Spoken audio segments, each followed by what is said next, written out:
आइए बात करते हैं दिल्ली प्रदेश कांग्रेस कमेटी के डेलीगेट बालकृष्ण बाली से। आज हमारे सामने मौजूद हैं दिल्ली के डेलीगेट दिल्ली प्रदेश कांग्रेस कमेटी के बालकृष्ण बाली जी।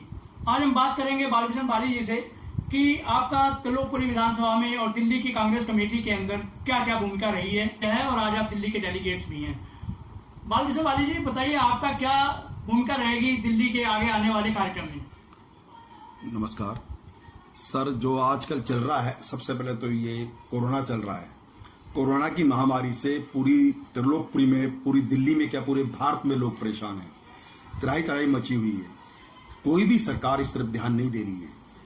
आज कोरोना से जितने मरीज की संख्या बढ़ी है और उतना ही आज त्रिलोकपुरी में हमारे इस विधानसभा में तकरीबन बहुत ज्यादा संख्या बढ़ चुकी है और यहाँ देखने वाला कोई नहीं है। सिर्फ दिल्ली सरकार के जो विधायक हैं वो फोटो खिंचाते हैं, यहाँ बेड लगा दिए हैं, यहाँ ये कर दिया है, यहाँ वो कर दिया है, यहाँ खाना बांट रहे हैं, लेकिन सुविधा किसी को नहीं दी गई है। ना ही इसकी टेस्टिंग हो रही है। टेस्टिंग इसकी प्रॉपर नहीं हो रही है। अगर टेस्टिंग इसकी प्रॉपर हो तो लोगों का पता लगे, लेकिन बहुत गंभीर समस्या ये कोरोना की मची हुई है। त्रिलोकपुरी की जनता बहुत परेशान है, दिल्ली की जनता बहुत परेशान है, हिंदुस्तान की जनता बहुत परेशान है। तो सरकारें सोई हुई हैं। बाली जी, आपका कहना ये है कि दिल्ली सरकार का कोविड-19 को लेकर बिल्कुल भी सीरियस नहीं करा रही। आप दिल्ली सरकार सीरियस नहीं है। अगर सीरियस होती तो वो अभी कुछ दिन पहले ये ठेके नहीं खोलती, शराब की दुकानें नहीं खोलती। शराब की दुकानें खुलने से बहुत ज्यादा भीड़ लगी, लाइनें लगी और उसके बाद उन्होंने बसें चालू कर दी, लॉकडाउन खोल दिया, तो बहुत ज्यादा दिक्कतें हुई। जब मरीज कम थे तब बड़ा सख्ती से लॉकडाउन लगाया गया और उसके बाद जैसे मरीज बढ़ते गए तो उसको खोलते गए और जब संख्या बहुत ज्यादा हो गई तो बिल्कुल ही खोल दिया।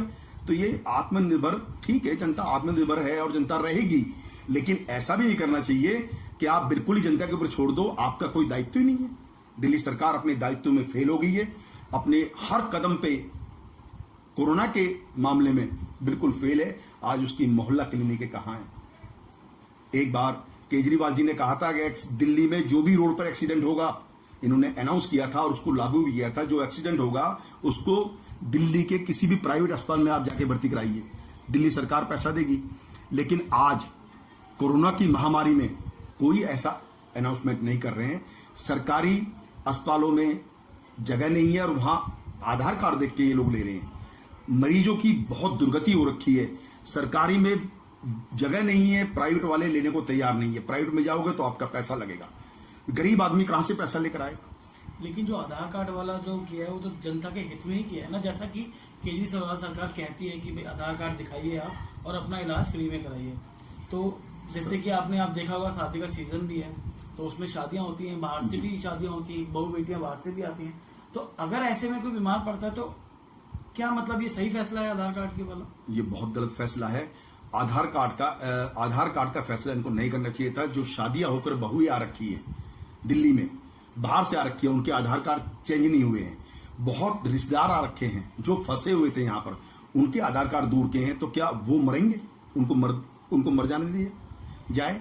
नहीं, इनको आधार कार्ड वाला लागू करना चाहिए। सबका इलाज करना चाहिए। हमारे दिल्ली के लोग भी तो बाहर जाके इलाज कराते हैं। आम आदमी पार्टी का आपका विधायक है त्रिलोकपुरी में जी, आप उनके बारे में क्या कहना चाहेंगे? क्या वो पूरी सुविधाएं दे रहे हैं त्रिलोकपुरी में? क्या उनका कार्यक्रम है? क्या कैसे वो आज जैसे राशन बंट रहा है, राशन का पूरा जो है कूपन, शिकायतें आई हैं कि यहाँ पर कूपन लोगों को नहीं मिल रहे हैं और 2000 कूपन ऊपर से इनको दिया गया है। उसके बारे में आपका क्या कहना है? क्या राशन पूरी त्रिलोकपुरी में अच्छी तरह मिल रहा है? त्रिलोकपुरी के अंदर आम आदमी पार्टी का विधायक, आम आदमी पार्टी की सरकार त्रिलोकपुरी क्या पूरी दिल्ली में फैल रही है। राशन बांटने से हल नहीं है। राशन प्रॉपर उसको मिलना चाहिए जिसको उसकी जरूरत है। राशन उनको मिल रहा है जो उनके लोग हैं, कूपन उनको मिल रहे हैं जो उनके लोग हैं। गरीब आदमी को राशन नहीं मिल रहा, एक किराएदार को राशन नहीं मिल रहा। अगर राशन सबको मिलता, सब अच्छी तरह खाते, तो आज इतने सारे लोग वहां मजदूर अपने प्रदेश को क्यों जाते? सुविधा बिल्कुल नहीं दी गई है। कोई सुविधा नहीं है। हमारा विधायक फोटो खिंचाता है, यहाँ बेड लगा दिया गया फला होटल में, फला में यहाँ पर बेड लगा दिया गया कोरोना के। लेकिन आप एक बात बताइए, कोरोना के लिए बेड लगा दिया गया है तो फिर कोरोना के लोग आज भी त्रिलोकपुरी में घर में हैं। जो कोरोना के मरीज है वो घर में ही क्वारंटाइन कर रखे हैं, वहां बेड पे क्यों नहीं ले जाया जा रहा उनको? ये सब दिखावा है, कुछ नहीं है। सोशल मीडिया पे फोटो डाल रहे हैं, हम ये कर रहे हैं, ये कर रहे हैं, वो कुछ नहीं हो रहा। अभी स्कूलों में खाना बांटा इन लोगों ने, आप पूछिए जनता से कैसा खाना था। इससे अच्छा तो वो मिड डे मील मिलता था बच्चों को, उससे भी बदतर खाना था ये। हाँ, ये तो हमने भी देखा कि उस दौरान कांग्रेस में भी एक रसोई का निर्माण किया था, जिसमें लोगों ने खाना भी खाया था। लोगों ने खाना, हाँ, ये तो बात ठीक है, लेकिन उसमें विधायक का भी कोई सपोर्ट रहा आपको, जैसे कि आप भला काम कर रहे थे देश, मतलब जनता के लिए? कांग्रेस ने अपने दम पर लगाई। कांग्रेस कभी सत्ता के लालच में नहीं रही है। कांग्रेस के कार्यकर्ताओं ने कांग्रेस ने अपने दम पर काम किया। हमारे दिल्ली प्रदेश के अध्यक्ष चौधरी अनिल कुमार जी ने सबको आदेश दिए, सबसे हर वर्कर को, हर कार्यकर्ता को कहा गया कि भी आप अपने अपने एरिया में अपनी अपनी जनता का ख्याल रखें और उनके बीच में जाए। उनको जो किसी को भोजन चाहिए उनको भोजन दीजिए, जरूरतमंद जो लोग हैं उनकी जरूरतें पूरी कीजिए। तो कांग्रेस के लोगों ने रसोई लगाई, राशन भी बांटा, मास्क भी बांटे और सैनिटाइजर भी करवाया है। आज मेरे एरिया में 11 ब्लॉक के अंदर एक डेथ हो गई कोरोना के मरीज की। उसके बच्चे, उसकी वाइफ विधायक के पास गई, आम आदमी के विधायक ने उसके घर को या उस गली को अभी तक सैनिटाइज नहीं करवाया है। वो गली सैनिटाइज नहीं हो रही है। लेकिन आम आदमी पार्टी तो दावा करती है कि जगह जगह सैनिटाइजर के मतलब इक्विपमेंट लगा रखे हैं कि आप जाइए सैनिटाइज करिए और आगे बढ़िए, ऐसा कुछ? मेरा सबके यहाँ बोर्ड लगे हुए हैं, आज तक मेरी गली सैनिटाइज नहीं हुई, मैंने खुद करी थी अभी कुछ दिन पीछे। सरकारी कोई सुविधा नहीं हो रही है, सिर्फ जबानी वादे और जो जबान से बोल दिया जाता कि हमने ये कर दिया, हम वो कर दिए। जो केजरीवाल जी करते हैं, जो माहिर है, झूठ बोलकर सत्ता में आ गए और आप आज भी झूठ बोल रहे हैं। तो ये इनकी फितरत है, ये इससे बाज नहीं आएंगे। लेकिन इसी के बीच में एक हमारे यहाँ पे दिल्ली के अंदर एमसीडी भी है, आप जानते होंगे जी। एमसीडी में बीजेपी का शासन है, तो जैसे एमसीडी के हॉस्पिटल भी हैं, स्कूल्स भी हैं, तो एमसीडी ने क्या किया है मतलब कोविड को लेकर इस बार, जिसे आपने देखा होगा जनता के बीच में? एमसीडी का कार्य सराहनीय रहा है या मतलब वहां पर भी कुछ पिछड़ा? एमसीडी हाँ, जैसा कि आप दिल्ली के अंदर 2 सरकारें चलती हैं, एक तो सेंटर और ये आपकी केजरीवाल सरकार जो भी स्टेट में।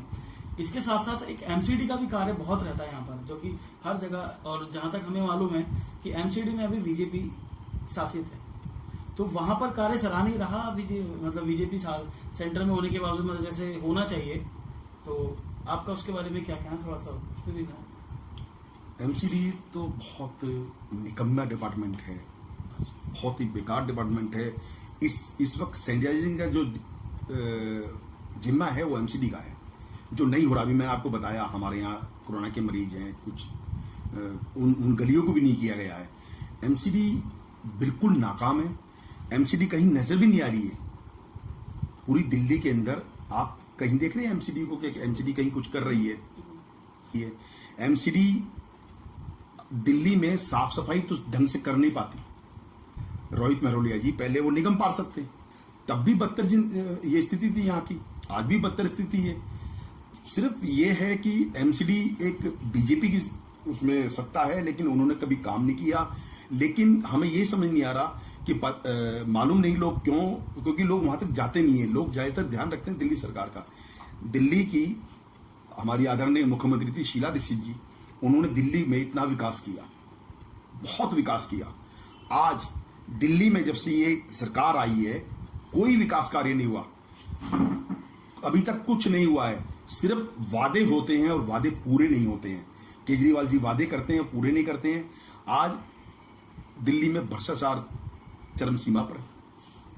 जो हम पे आरोप लगाते थे, हमारी सरकार पे आरोप लगाते थे, दिल्ली की मुख्यमंत्री श्रीमती शीला दीक्षित जी के खिलाफ पेपर उछालते थे, आज वो पेपर कहां गए? उनको जेल नहीं हुई, कांग्रेस के किसी नेता को जेल नहीं हुई दिल्ली के मसले के ऊपर। सिर्फ झूठ बोलते हैं ये।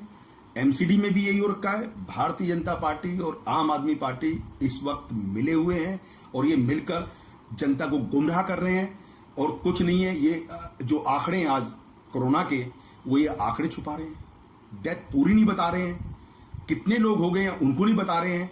इन्होंने तो सिर्फ अपना अभी सरकार को पैसा चाहिए तो अभी टैक्स लगा देंगे, अभी इन्होंने पेट्रोल डीजल को इतना आगे बढ़ा दिया है, इतना उसका दाम बढ़ा दिए हैं। अगर ये चाहें शराब के दाम इन्होंने बढ़ाए, बाद में वापस लिए, तो पेट्रोल डीजल के दाम क्यों नहीं ये लोग वापस लेते? पेट्रोल डीजल के दाम बढ़ा रहे हैं। आज दुनिया लोगों पे काम धंधा नहीं है, व्यापारियों के काम खत्म हो गए हैं, दुकानें बंद हो गई हैं, सैलरियां टाइम पर नहीं दे रहे हैं। गवर्नमेंट का हर एमसीडी में जितने सफाई कर्मचारी है उनके लिए क्या सुविधा है? कोई सुविधा नहीं है।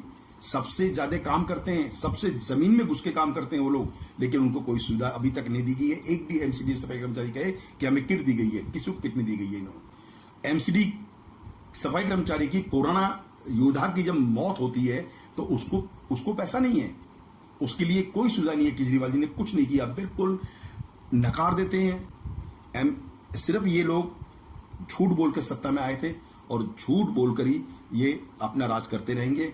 जनता जिस दिन समझेगी, जिस दिन इनकी परतें आएंगी सामने, उस दिन जनता इनको बहुत अच्छी तरह जवाब देगी।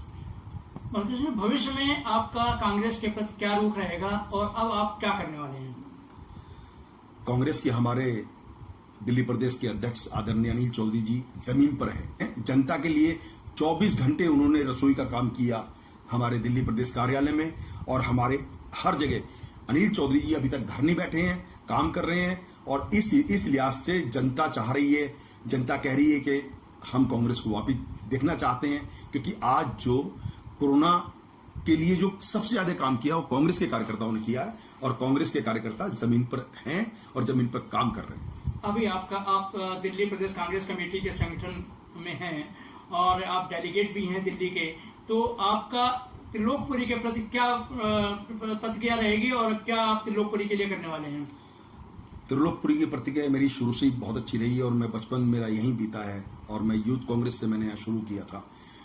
आज मैं हमेशा काम करता हूँ। आज त्रिलोकपुरी जनता के लिए बहुत काम किया है और बहुत काम हम लोग करेंगे और हमें सत्ता की आवश्यकता नहीं है। आज भी हम काम कर रहे हैं और आने वाले समय भी हमें सत्ता मिले या न मिले, हम तब भी त्रिलोकपुरी जनता की सेवा में लगे रहेंगे और सेवा करते रहेंगे।